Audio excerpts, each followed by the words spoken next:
Olá, estamos aqui para mais um The Hub Talks. Meu nome é Isabela Godoy e hoje estamos acompanhados aqui de Rodrigo Hong e Guilherme Quimos, ambos consultores na Álvares e Marçal. Então, primeiramente, muito prazer tê-los aqui conosco para mais um The Hub Talks. E, Rodrigo, eu vou começar com você. Porque eu sei que muitas pessoas da advocacia não conhecem muito bem o que é o trabalho de consultoria. A gente Uhum. tem uma carreira mais tradicionalmente voltada para a advocacia raiz. E queria que você explicasse um pouquinho para a gente, então, o que é esse trabalho de consultor, como que funciona uma pincelada dos trabalhos de vocês na Álvares. Legal. Bom, primeiro eu sou o Rodrigo Hong, pessoal, prazer.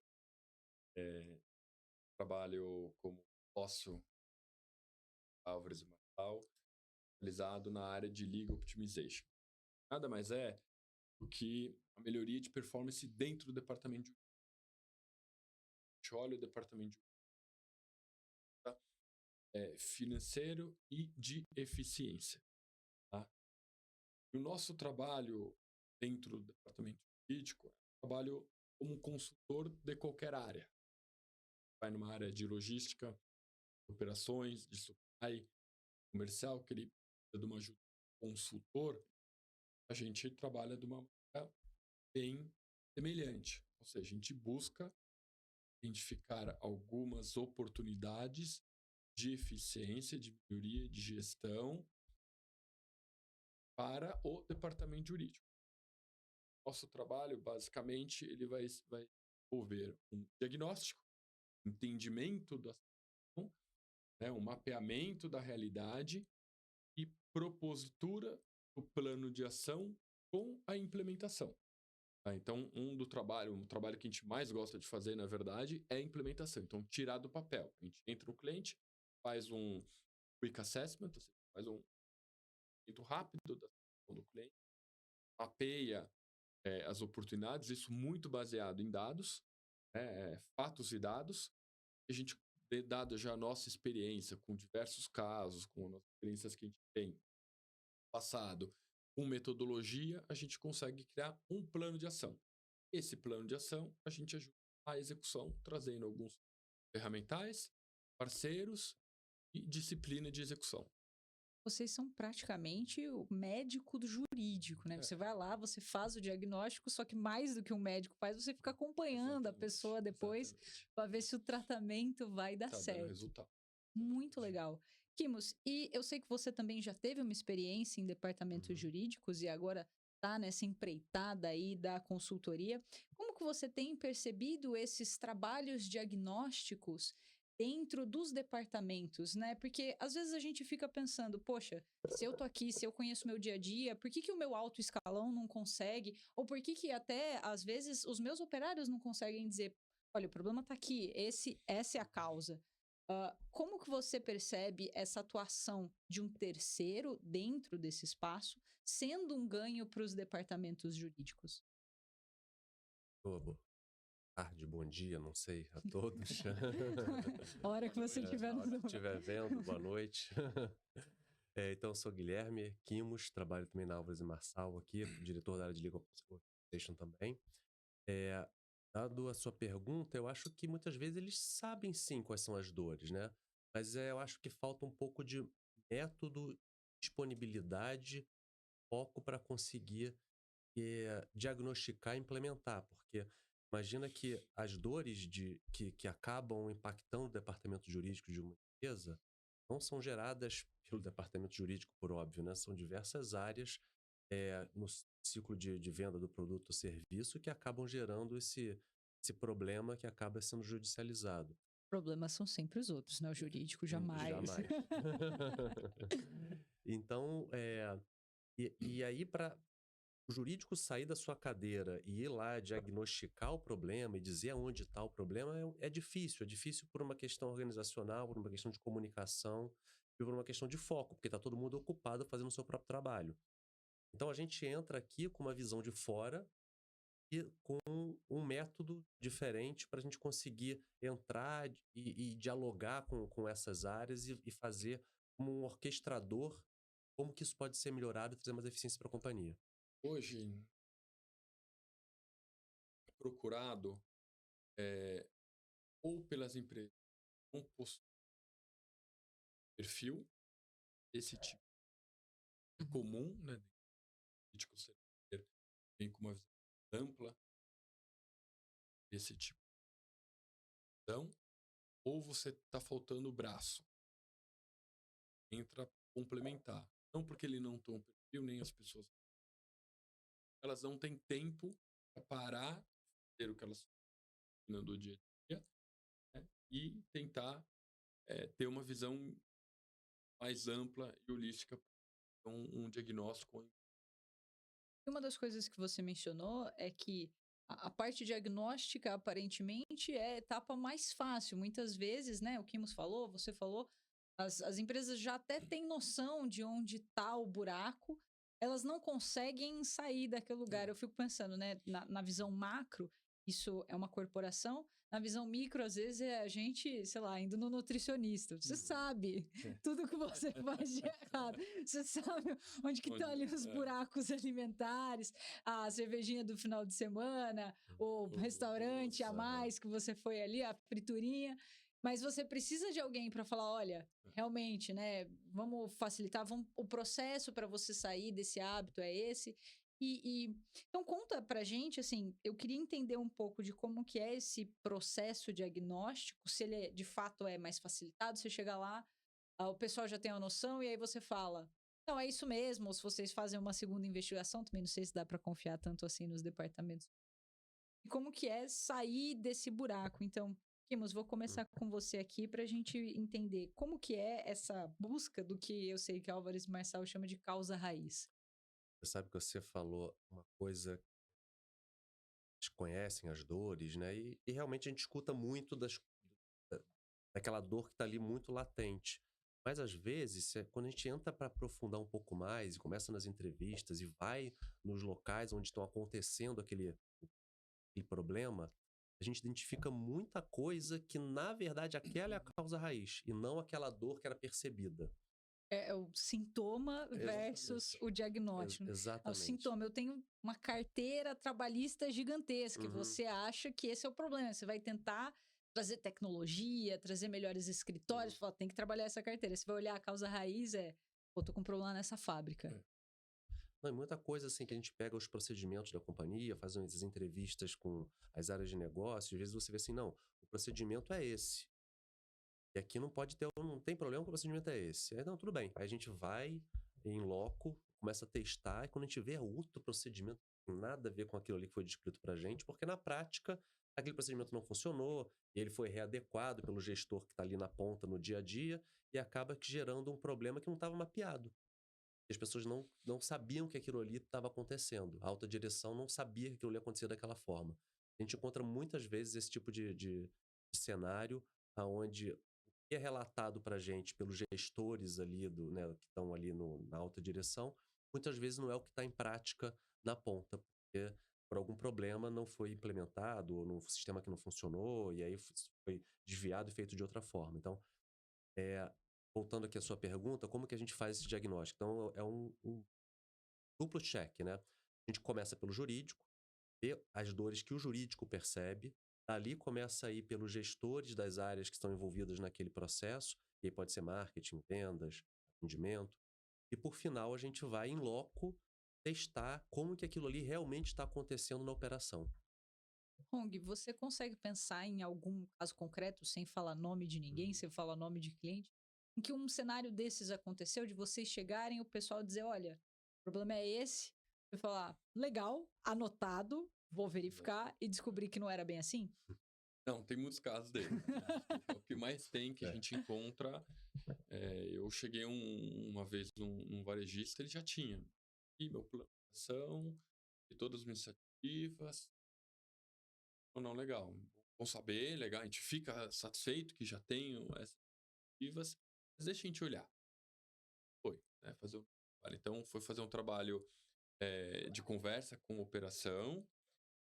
Acho que complementando o que colocou, a gente olha muitos dados, Uhum. tá? Então a gente olha muita parte de dados para fundamentar.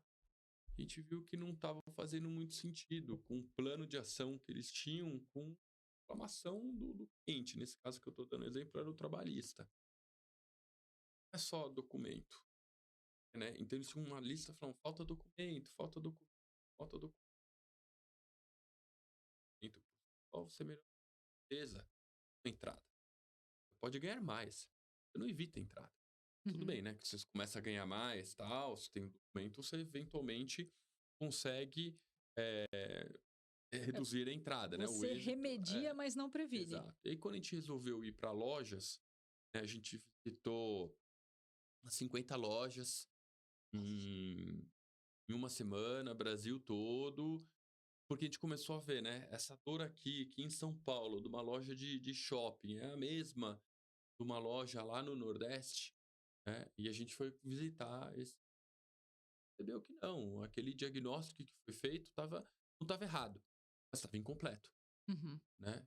Por quê? Porque quem fez esse diagnóstico foi olhando sobre um prisma jurídico, não sobre um prisma de operações, Uhum. né? A gente saiu, né? Onde a gente conseguiu encontrar as principais oportunidades, saindo do jurídico, indo a campo, entendendo o que acontece na operação, nas lojas, entendendo qual que era o real problema, falando com as pessoas, entrevistando as pessoas.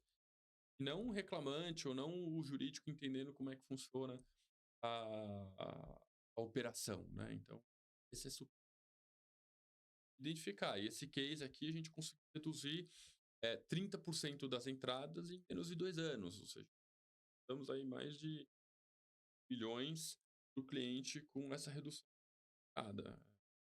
Esse é um pouco do trabalho que eu acho que traz resultado e o jurídico deveria encabeçar cada vez mais essa visão.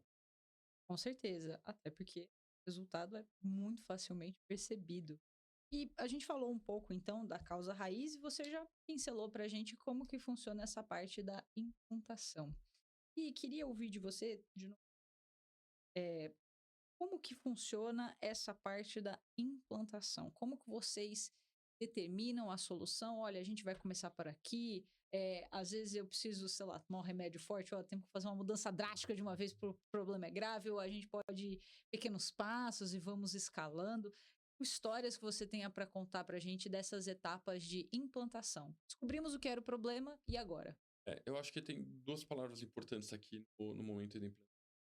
Engajamento.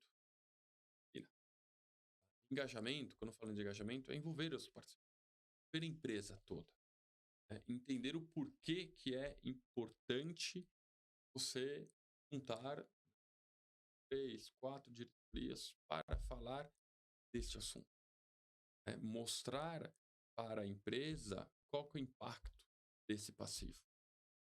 E também muitas vezes, mas você precisa ganhar mais.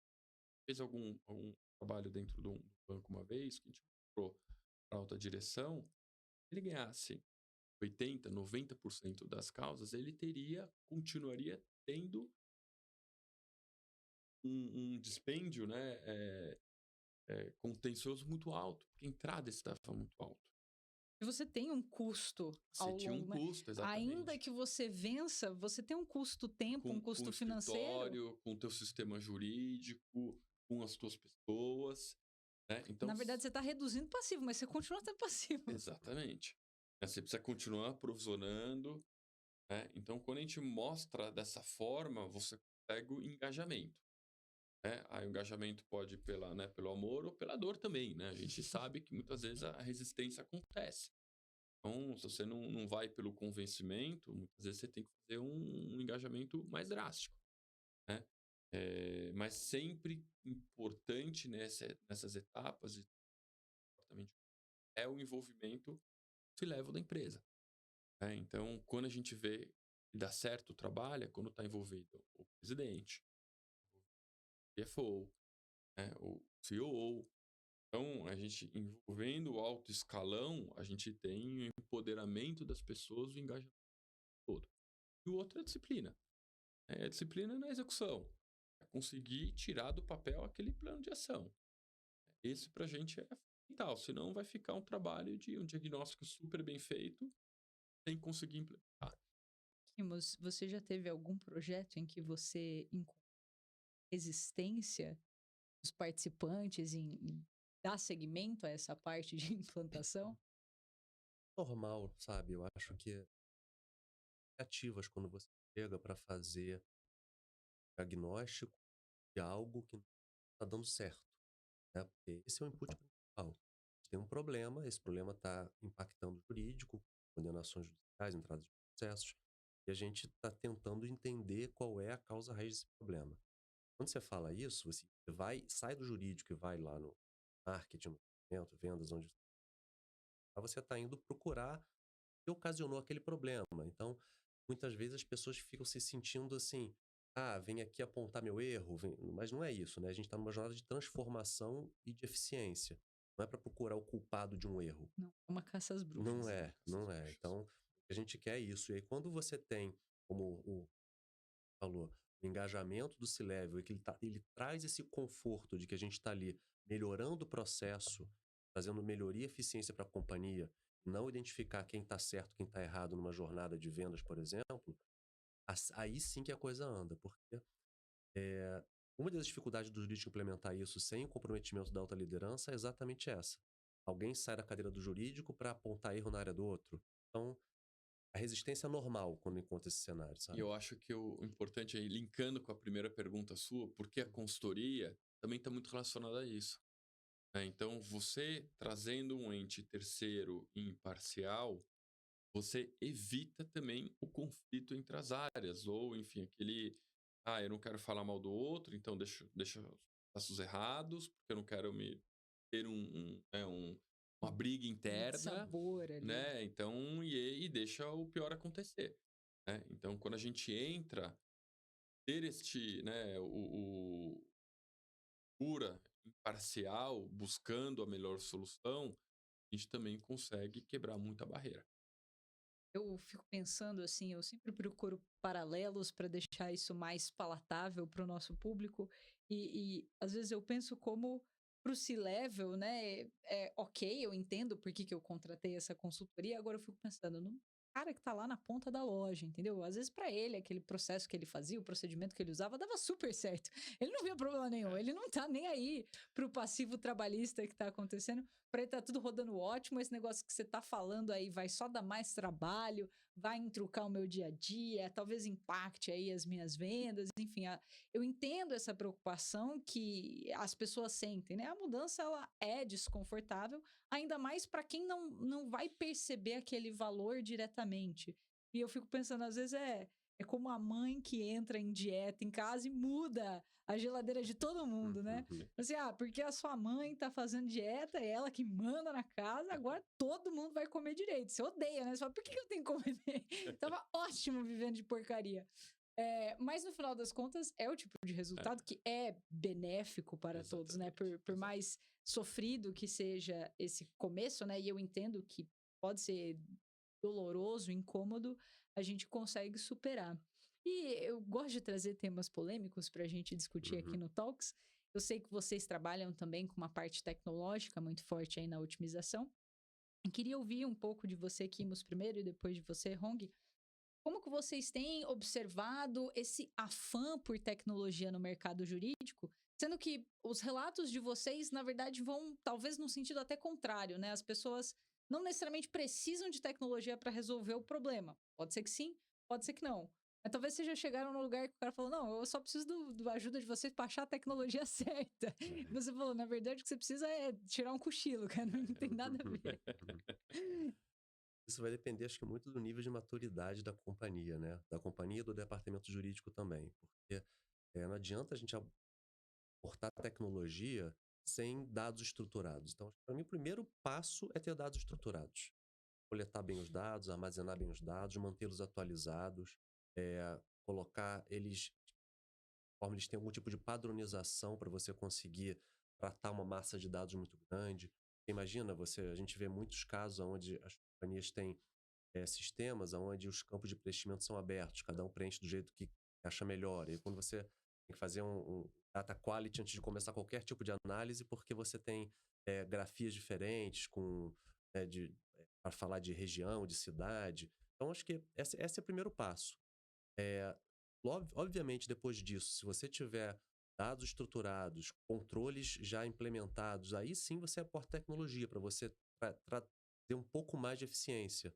na seleção de casos para acordo, por exemplo, ou tentar definir qual é a melhor estratégia para acordo-defesa, ou precificar os acordos que você quer fazer. Aí você tem várias ferramentas de tecnologia que realmente sim trazem uma diferença. Mas acho que depende muito do estado que a empresa e o departamento jurídico se encontrem. Acho que complementando, o tecnologia por si só, ele não vai resolver os seus problemas. Então, o primeiro ponto importante aqui, tem que analisar processo, pessoas e tecnologia, tudo junto. Eu tenho visto nos departamentos utilizando tecnologia, sem rever seus processos, sem rever as pessoas. Né? Então, hoje, você dá uma inteligência artificial para o advogado, uma ferramenta, e ele vai ficar olhando. Mas o que eu faço com isso? Tá atrapalhando o meu dia a dia. E Aí vai agora, o que que eu voltar. Tô faço? sendo mais ineficiente. Isso que a gente tem visto nas implementações. E aí, pelo advogado, por natureza, ser mais conservador, né, ter desavesso à inovação, ele vai falar, eu não quero isso aqui. Na verdade, você tem que olhar como ele faz aqui. Mostrar para ele como ele tem que... Né, e fazer a capacitação. Quando a gente vê os processos, né, as implementações de tecnologia, essa está muito relacionada a isso. Antes você querer dar, né, ou a gente brinca, né, dar a Ferrari para quem sabe dirigir. E na primeira ele é dirigir para depois, né, dar um carro e você vai subindo o nível. Senão, a Ferrari bonita parada na garagem. E é isso que tem acontecido. Né? Ele tem um sistema, uma tecnologia que ele não sabe usufruir. Ele não tem as pessoas treinadas, não tem o processo. Então, isso é fundamental para quando você pensar em tecnologia de novas soluções. Vou aproveitar que o Kimos já mencionou aí a questão dos acordos, Hum. sabendo também que você tem um pezinho nas finanças, que é um tema interessante trazer este último tema para a gente conversar aqui um pouquinho. Como que vocês têm enxergado, vou começar com você, Rong, essa precificação dos acordos, pensando aí em todas essas multifaces do processo, né? Eu tenho um processo, eu sei que ele custa, eu vou ter uma mensalidade, então eu tenho um custo por tempo, ao mesmo tempo eu também não quero subir a barra dos meus acordos. Como que vocês têm feito esse equilíbrio, esse cálculo? Primeiro, o acordo é uma questão financeira, acho que é importante. Então, financeira com estratégia jurídica. É, e aí a gente sempre parte primeiro do seguinte princípio. Né?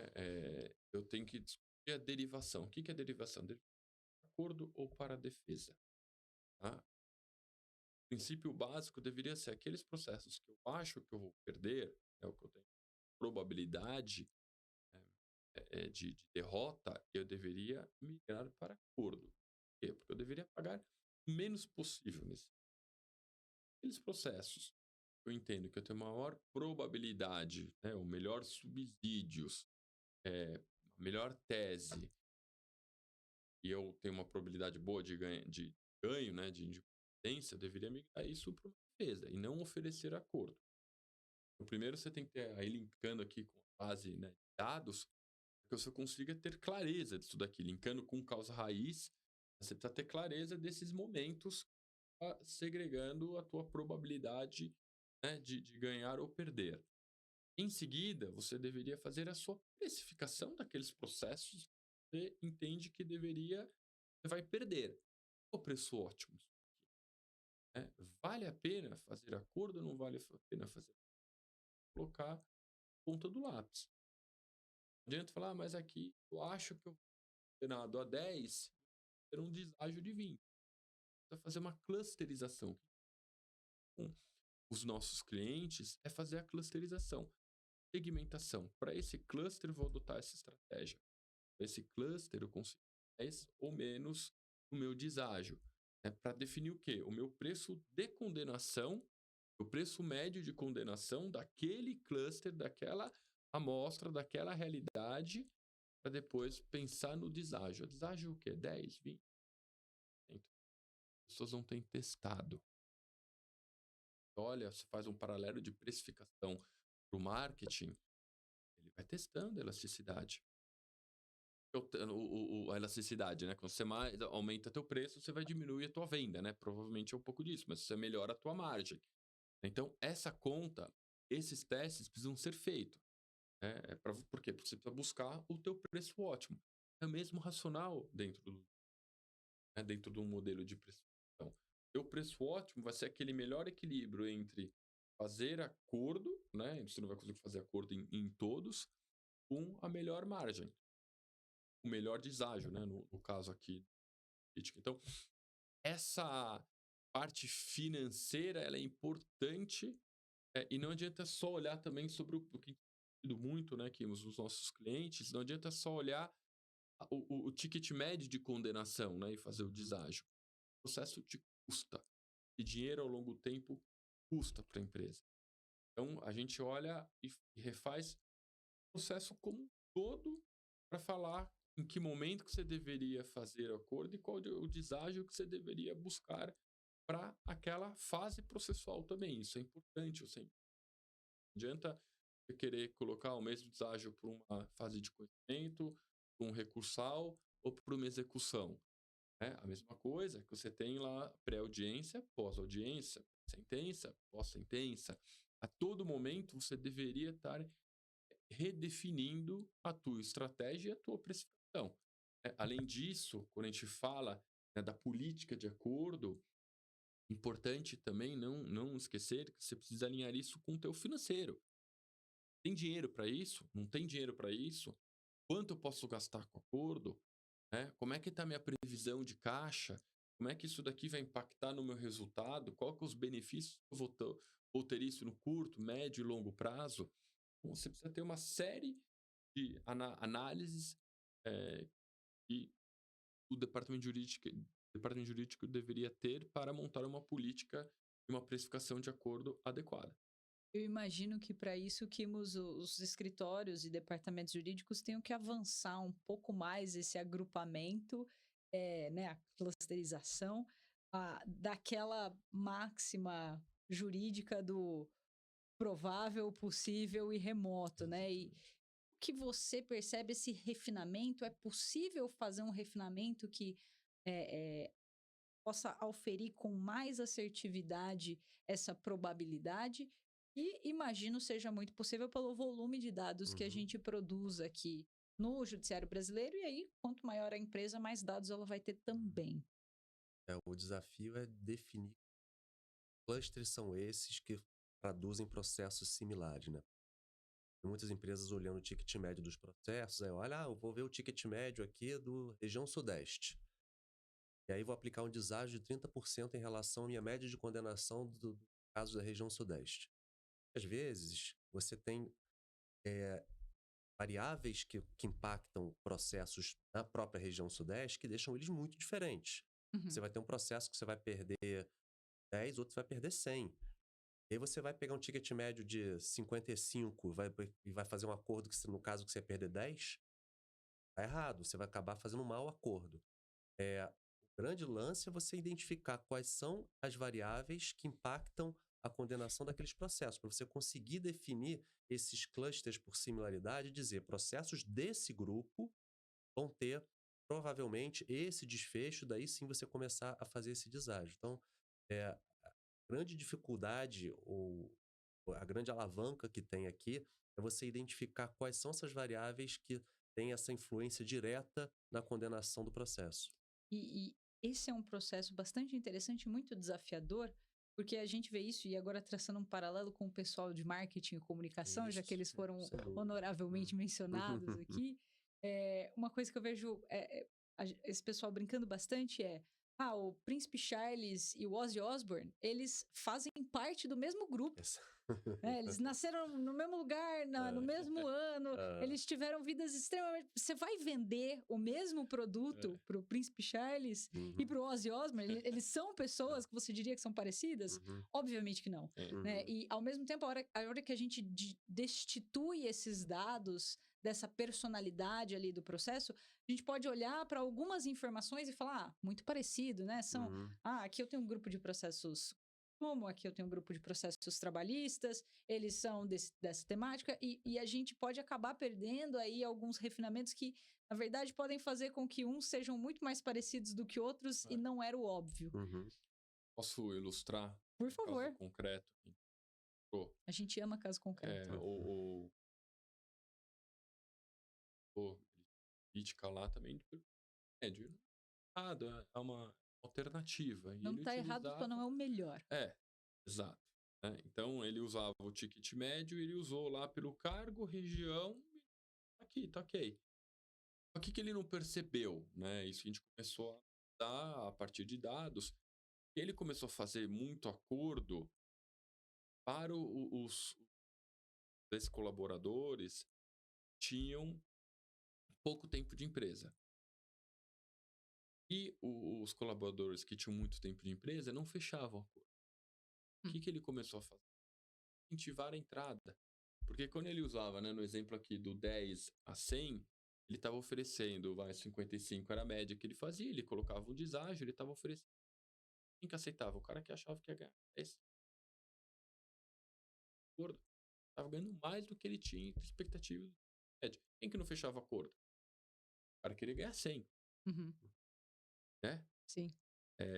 E aí a gente começou a analisar as variáveis de influência sobre a precificação, sobre a condenação. Então a gente analisou as 5, 6 variáveis do que ele tinha. Então era região, cargo, tipo de cargo, tempo de empresa, a safra que ele foi mandado embora também era uma das coisas que estava influenciando, último salário, objeto. Então, assim, olha quantas variáveis ricas a gente tinha dentro da base dele já, e que a gente conseguiu, através, né, de estatística, machine learning, identificar essas variáveis e definir o melhor preço para aquela característica. Então, quanto você tinha lá região e cargo, né, de derivações assim, para precificar, a gente acabou quebrando, numa árvore mais de 50, 70 tipos de pasteurização, né, para chegar no preço. Então, quando você analisa assim, você vai quebrando,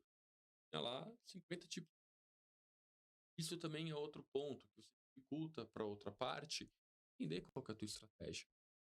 Porque ele não tem esse refinamento que você. Agora, se você coloca tudo padrãozinho, 2, 3 acordos, daqui a pouco ele mesmo entende qual que é a tua estratégia. Uhum, uhum. E aí E ele você joga em cima disso incentiva a daqui. entrada. Exato. Queridos, Kimos, Hong, foi um prazer bater esse papo com vocês, Obrigado a aprender você. um pouco mais sobre cenários diagnósticos e Hum. tratamentos possíveis. Para você que nos ouviu, ficou aqui até o final, nosso muito obrigada. Foi um prazer estar acompanhada de vocês. E até o próximo The Hub Talks.